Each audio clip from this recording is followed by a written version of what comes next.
just say a couple words about the game Saturday and last week. Obviously, got news on NCAA decision and then also our preparation for Western Michigan. So, first of all, I just want to start out by congratulating Sebastian Castro for his first pick and pick 6 and being named Big Ten Defensive Player of the Week. So certainly a great honor for him, and it was a big play in the game and real spark play for us. So just happy for him. He's, I think, improved every turn in the program. Did a really nice job in the bowl game last year, and is off to a great start this year. So it's great to see him in his senior year playing so well, and just happy for him personally.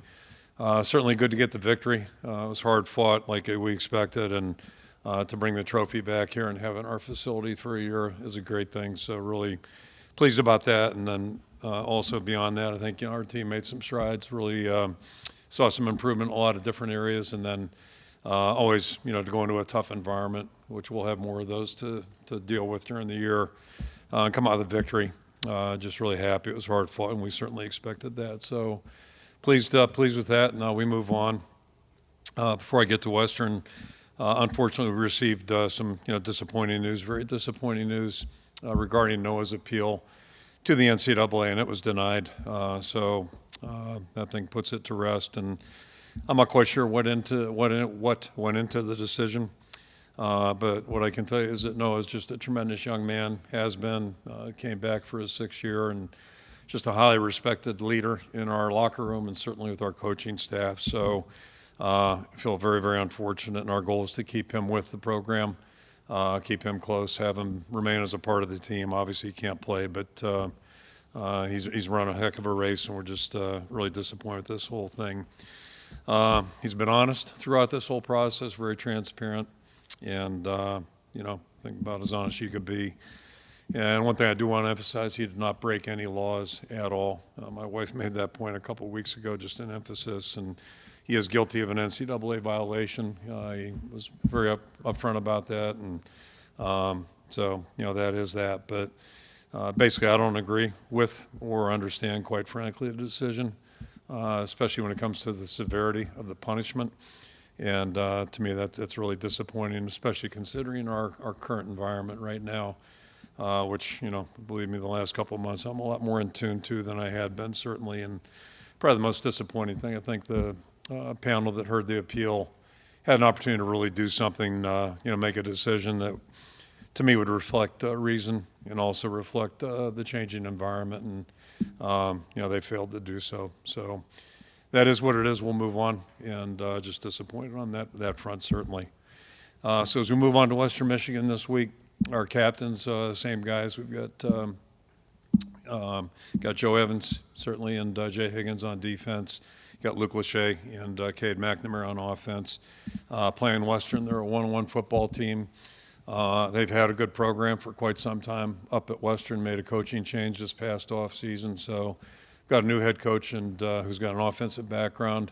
And it's kind of interesting. They got a lot of new faces on the offensive staff. Then defensively, they've retained the coordinator, and Coach Esposito's been there quite some time. So basically, it's the same defensive staff, pretty much a new offensive staff, and then they brought a special teams coach who had been with the head coach at Louisville last year. So he's run the special teams, and basically, just in a nutshell, offensively, it's a little bit of a mix from what we've seen the last 2 weeks. So there's some carryover in terms of preparation, and certainly one of our goals is to try to get off the field a little bit quicker if we can, moving forward. That's something we're working on, certainly. And then defensively, just would describe them as a very aggressive, very multiple defense, and very, very active. So, we got a hands full there in terms of preparation. It's kind of interesting. They got hit by the transfer portal, lost some really good football players in the portal. They've also brought some new guys in that I think have really added to the personality of their football team. And specifically, they got a couple guys on defense that were Big Ten players that are really doing a great job. And we're going to really need to account for those guys if we're going to plan to move the ball. So, as we move forward here, I think really it's very similar to every game week. We're going to try and have to match up against the opponent. At least we have 2 games to work off now, so that's helpful a little bit to see this year's team and get a little bit of a feel for what they do, just like they're doing with us. So try to match up with what we're getting ready for, and then the other component is we're trying to grow and improve as a football team, and that's that's all year long, but certainly in the early season, it's really critical. And then, like any football game, the mental approach is something you have to have that right. And got a little help from the media, I guess, yesterday or Sunday, whenever it was. Saw a headline about the 2-week countdown to our first Big Ten game, and it just kind of reflects, I guess, the world that our players are living in. So it's good for us as coaches just to have that perspective, I think, and just remind our guys that every day is important, every game is important, they all count the same, and so the bottom line is we have to worry about this week, and I think our guys understand that. And I can just top that off a little bit. A lot of talk about 200 the last couple days, and I could throw out a number 2 also, and that would be 2 as in losses to Western Michigan since I've been here. So kind of give a little perspective here about what our chore is this week. So that's kind of that right now. And then the last thing is our kid captain this week is Maggie Larson, who's a young 6-year-old from Urbandale, Iowa, and she'll be with us. Has a genetic condition that they're working on at the University Hospital, and as I've been told, and I haven't looked at it yet, but I will, she's got her stories on the Children's Hospital website, so encourage everybody to take a look at that. Maggie Larson, she'll be here with her 2 brothers, mom and dad, Saturday, so it'll be great to have her with us, and with that, I'll open it up for questions. Kirk, when it comes to Noah Shannon, I think he was an NFL guy. He could have gone to the NFL after last season. He's not going to play this season. What would you tell an NFL team about Noah Shannon and maybe why they should take a chance on him or take him? Yeah, I think they do their evaluations, and the good news is he's got a lot of good film. He's played a lot of good football for us, and, as I just said, he's a tremendous young man. He made a mistake, like a lot of guys do, and, this is an interesting study on so many levels, and I think I've talked about that enough, but I was just hoping the panel, the committee, whoever it is, it's all faceless and nameless, but whoever it was might dig a little deeper and just take a little bigger picture on this whole thing. So it's unfortunate, but it doesn't change how I feel about Noah, kind of person he is. And I think the key emphasis is there's no law broken here. It's a mistake that I'm guessing a lot of athletes have made, and he just happened to, for whatever reason, turned up in this investigation. So it's unfortunate, and I just think a missed opportunity by the NCAA. Do you think they made an example of him? Is that what they? Yeah, I can't speak to that. I think I've learned a lot in the last 3 months about, and I'm telling you, now the season started, the NFL season started, I can't get in the car without hearing whatever, whoever the companies are that have. And then, of course, at the end, if you have a gambling problem, call 1-800, all that stuff. So, it's just a different world we live in right now, and we seem to be a little slow to react to it. We being, the governing body. What kind of role will he fill with the team this year? We'll put him to work in a lot of ways, but just to have his experience, expertise with us on a daily basis, mentor some younger guys. Every year we have young guys that are going through a really tough transition, just like he did 6 years ago, and that's, could be invaluable. So we'll keep him busy, and I think it's good for him to be busy, certainly. And he didn't have to come back for this 6 year. All of us are very appreciative. He, Joe, and brain fart here, Nico chose to come back. So, it's just unfortunate, really an unfortunate turn of events. But, we'll put him to work, that's for sure. What can you say about just what his emotions are? I can't imagine what they would be, but just how is he dealing with it, I guess, at this point? Yeah, I think that's probably the saddest part about this whole thing. And as coaches and as parents, you deal with the humanistic part of things, and you work with these guys as people, and you see all the hardships that they go through, especially student athletes, and nobody's complaining, but it's just it's not for everybody, what they have to do, whether it's the football part of things, the academic, the character, all the stuff that the expectations they have, and it's like injuries, when guys work hard and then have an opportunity taken away from them, whether it's an injury or in this case, I think just maybe a severe penalty. It's hard. It's really hard. And, his parents have lived through this with him, and just as of, his teammates and coaches staff, it's too bad. So I don't know, devastating is a strong word, but it's a real blow. One player you're getting back this week, Jamari Harris. How How did he stay involved the last couple of weeks? Was it just normal, typical, just didn't play, or how, and what does he bring to the field? Yeah, we have a policy, if a guy has some kind of conduct issue and they have a suspension, then they go to the scout team. We didn't do it with Jamari, and I kind of feel the same way about this whole topic. Has really been interesting. So, but yeah, he's been really active. He's been great. He's had a great camp, and basically he's been with our team. Just was with us Saturday. Just didn't play the last 2 weeks. So he's fully engaged, ready to roll, and be good to get him back. What does he bring? We've seen him. Experience. Yeah, experience. I think he did a great job in a tough circumstance 2 years ago. All of a sudden he was in there, not maybe necessarily ready, but stepped up and did a really good job. And then he's the fun part. Talk about the human side of things. Just to watch the growth that we've seen with him over the his career. It's just been unbelievable. And last year or 2 years, I guess it's now been at least 2 years now. He's really developed into not only a good player, but a really strong leader on our team. And he's taken a lot of ownership and talking about, mentoring young guys. He's really been active, helping younger guys try to get better. Sean's role been moving forward? He looked every bit a starter these last 2 games filling in for him. Yeah, the good news there is it's kind of like Jamari's situation a couple years ago. He got thrown in. I shouldn't say thrown in. He earned his way to the field. We had an opening, and he earned his way and really did a good job. He's played really well for two games now, and the good news for him is he's gained a lot of confidence from his teammates, from the coaching staff. So we came into the season with that being depth at that position, the corner position being a real area of interest for us, and now we have a lot more confidence in him, just like we did when Jamari stepped in, did the same thing. The block that Jazz had where he took out 2 guys, did you see that live, or did you see that in film, and just what all was your reaction to that? Yeah, he's really Jazz performed the way he's practiced, I'd say. He runs the same way, and he's blocked well in camp. And that's a big part of being a running back, and a lot of people that keeps guys off the field sometimes. But that was really impressive. He did a really nice job, and again, we're not surprised because we see him do it in practice, and it's critical. It's just critical to any play's success. You have to have. If they bring somebody that a back's responsible for, either we're going to throw the ball hot to the guy, or else he's got to block the guy, and just good to see that.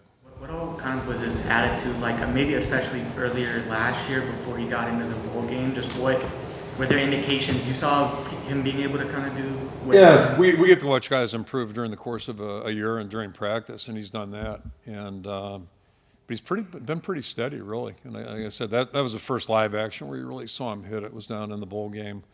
And then, but since then he's done a good job in the spring session and did a good job during camp, and hopefully he's got a lot of good football in front of him right now. With running backs, pass pro is the last thing to come around, whether it's a freshman or a rookie at the next level. But for somebody, a redshirt freshman, to do what he was able to do, and especially a third down blocking situation, to kind of contort his body to make sure he didn't, let him make it to his quarterback. Is that rare, or not extraordinary, but just different for somebody that young to do something like that? Yeah, he's interesting to that point. To me, he plays bigger than he is. Like physically, he's a physical player, blocking and running. But he's not. I wouldn't describe him as a big back, but he plays big, if that makes sense. And some big backs don't play so big. But it's a good trait. He's got a real hardness to him, and whether it's blocking, running, and having an ability to make the yards you need, and that's a critical thing. What's his personality like? He's great to, really easy to get along with. I don't know how I'd describe it other than just he's very pleasant. Just a good young guy. Comes from a really big family. He's a young kid in a big family, and his dad's a diver. A little fun trivia for you, which surprised me. Jazz doesn't dive, as far as I know. Cade came in here and said it's the best he's felt in a month. He said his practice, first time he's had a game week practice in like a year. What does that open up the playbook more? What does that help? How does that just help your offense going forward? Yeah, time will tell in terms of opening up the playbook, but that's encouraging. He said something to me Thursday night. I bumped into him in here. He and Eric were actually leaving. They were watching film and they were leaving the building, but he indicated that he was feeling like he was gaining ground at that point, and that was encouraging. And we're in a lot better position today than 2 weeks ago, which is really encouraging too. And with injuries, you just never know how they're going to go. Everybody heals differently. So that's encouraging, but all that being said, you still got to keep your fingers crossed and hope that he keeps climbing. But certainly the fact that he can practice now is huge because he's missed a lot of time, and the timing component is so important. And it's important because, he's not like he's played with our guys a lot, so this is the first time he's done any team stuff, was in August on. So there's a lot of work to do right now, and that's encouraging me for me. I talk about the potential of our team. I think that's a big part of it. If we can keep him out there, keep him practicing, common sense would say, yeah, we'll probably play better, with him getting more work. And then if he's more physically able to move around a little bit, that'd be a good thing for us too. How quickly do you think he can catch up after all that missed time? I don't know if I can predict it, but the good news is he's played. It's not like a guy who has never played, and that's a big difference sometimes. So when older guys get hurt or they miss time for whatever reason, at least their road back is usually a little quicker, a little smoother, because they have experience, as opposed to a guy who's never, just doing it for the first time. It's a little different.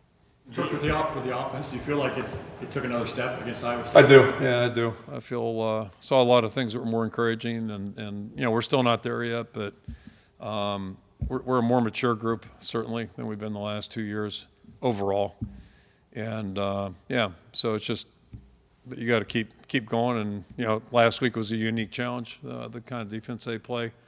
I said it a week ago at this time. They've done a great job since 2018 on defense, and Saturday was no different. We expected that. And then this is a different preparation. It's taken me a little while just to make it make sense in my mind a little bit, because it's just how multiple they are. They throw a lot of looks at you, and so trying to make it make sense and make it make sense to our players, that's a challenge. And then you got to go out and try to execute against it. The offense, it seems like you guys have started hot these last two games, Yeah. cooled off at the start of the second half. What do you do to address that? Yeah, it's I don't know. Yeah, I don't know the answer. Yeah, I mean, we haven't started well either side of the ball the second half. We in the first game, they just took it right down the field on us, and last week we were out. So yeah, I don't know. I mean, we got to figure something out there. With Noah for sure out for the rest of the year, what have you seen from YA and Aaron kind of filling in that spot?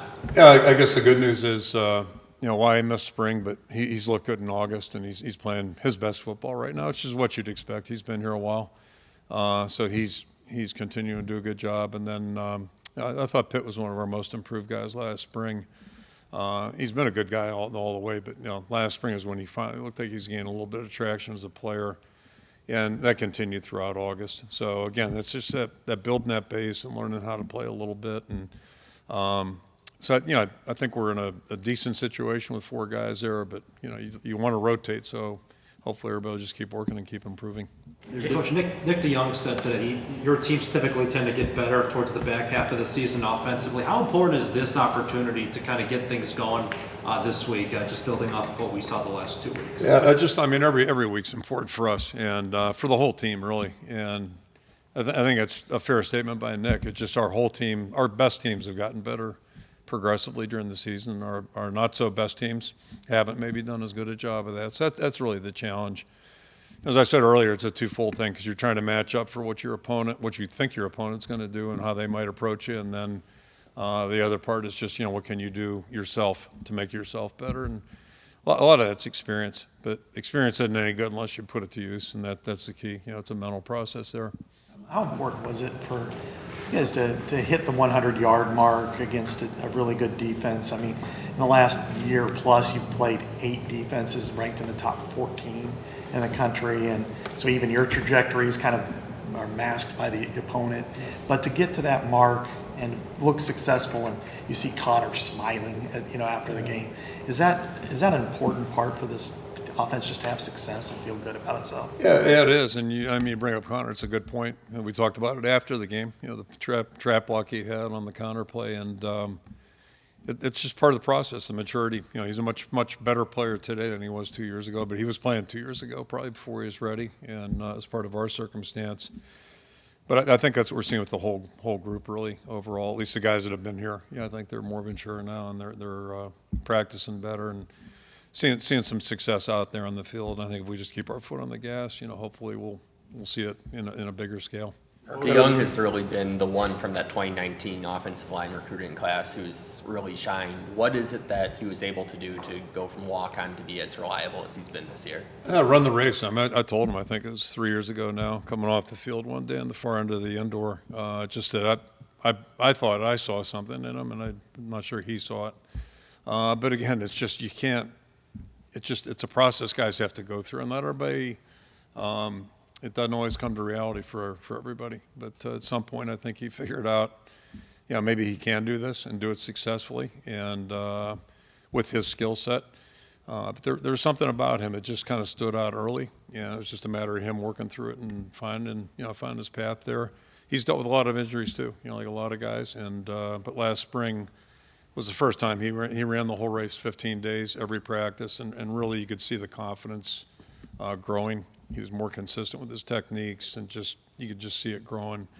And again, I wish we could get there faster. I don't know a way to do that other than just it's hard work, it's dedication, it's a guy sticking with it, and he's certainly done that. Credit goes to him on that, and I think he's starting to maybe enjoy the game a little bit more because it's more fun when you're a good player.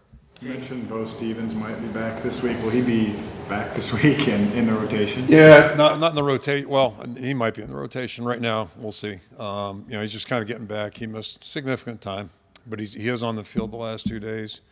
Getting him in there working, so I don't know if it'll be this week, next week, but he's going to hopefully be able to stay healthy and get back into the picture here a little bit. A lot of it. Dejon Parker, He's gaining ground. He's still not there yet, but gaining ground. He's practicing. But he's just missed such a huge amount of time. It's unfortunate. I'm sorry, I'll come right back to you. Kirk, when Caleb Brown announced his commitment to you guys, there was a lot of excitement. I know he's kind of been in the wide receiver rotation, and the wide receivers, I think, off to a slower start against Iowa State, whether it be game plan or anything else. I guess, how would you assess the wide receiver room and Caleb Brown as a whole, how they're kind of staying with the process, being patient, and waiting for those opportunities? I like what I see at the room. I think, again, Nico and Deontay are our most experienced guys. They're both practicing well, and Seth made a great catch. That was, to me, a huge play. Those are the kind of plays you got to make if we're having an offensive team went up and snagged it and for a first down right in front of our bench. But it's not always going to be the wow plays, but you just got to make some routine plays or maybe a little bit beyond routine. But I really think Seth and Caleb are very similar. They're both younger guys. We didn't see anything of them in the spring. One wasn't here and the other guy was hurt. But both of them have done a really nice job since August. And probably the only difference is Seth has played a little bit more receiver, whereas this is new for Caleb. But he's a great guy, great attitude, and he has a good ability. So I think if everybody just is patient, and just let this thing go as it goes, it's going to be fine. But all four of those guys, see them all being active in the rotation. Kirk, pass rush only 1 sack so far. Is that more of a function of what you're facing versus production? A little bit of each, I think. Yeah, a little bit of each. And then how we're playing defense too. We're sometimes we're more geared to stop the run, or at least, or play both run and pass, as opposed to just taking off and going after the guy. Third and long, obviously you're chasing, but and then sometimes the ball comes out. There are different factors that go into. I'm not worried about it. The guys are working hard, and I think we have guys that can get there. Jake again said that he heard stories about what Sebastian Castro used to do on the scout team. I don't know if you have any memories from back. Yeah, he was a missile out there. Like he was, he went hard, fast, and I shouldn't talk about basketball. I know nothing about it, but other than like what you hear. The analogy I can give you, I remember a guy named D. Rowe was a legendary coach at UConn. UConn's good in basketball even when I was in school. And a couple things he would talk about. He'd talk about this whole diet stuff. He says the best athletes in the world are playing on the playgrounds, New York City, D.C., and what do they do when they get hungry? They go to 7-Eleven, grab a dog, a couple of Cokes, and back to the courts and just play all day. And we're worried about where our pregame's going to be for our team. I thought that was a pretty good point.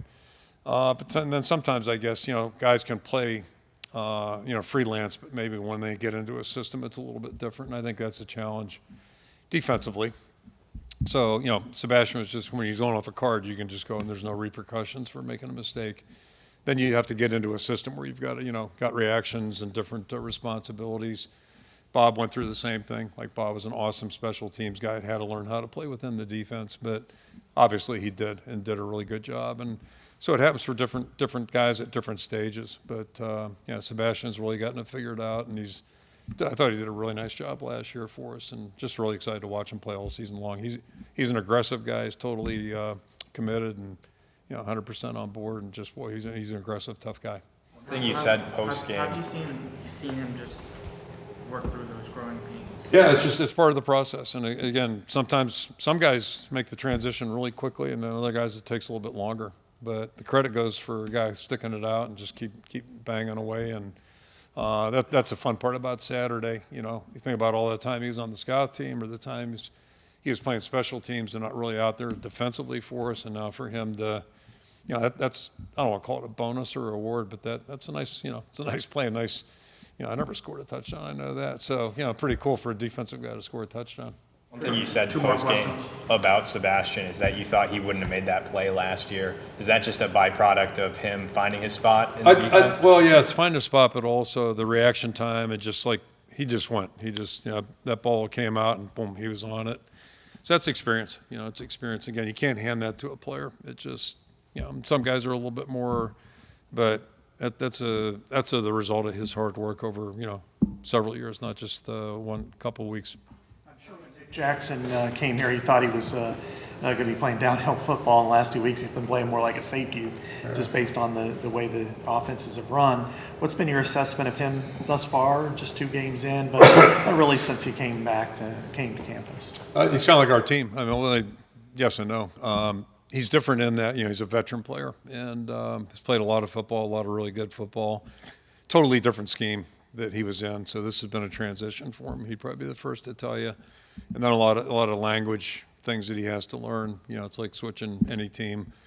So he's had to go through that. But again, to that point about an older guy, I think the transition's a lot easier. Highly intelligent player and just really 100% invested too. So. I thought he's a perfect fit in the recruitment process, and then once he's been here, he's been great. He's just a fantastic young man, and he's going to see it all before the end of the season. He'll see all kinds of offenses, but I'm really confident that each week he'll just keep growing too, like a lot of other guys on our team, and that's the part that gets you excited because it's just common sense that he'll, with each rep of practice and everything he's doing right now, it's going to really add to a successful year for him.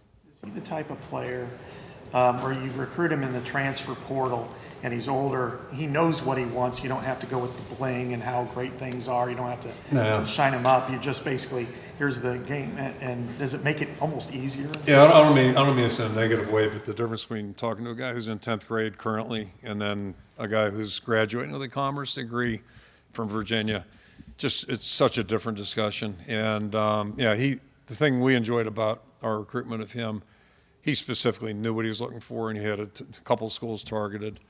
And, we had such a need. And not only were we graduating 2 guys in the box there with Benson and Campbell that were really good players, but I think what we were looking at was I was really concerned about the leadership void. You lose 2 guys of that magnitude.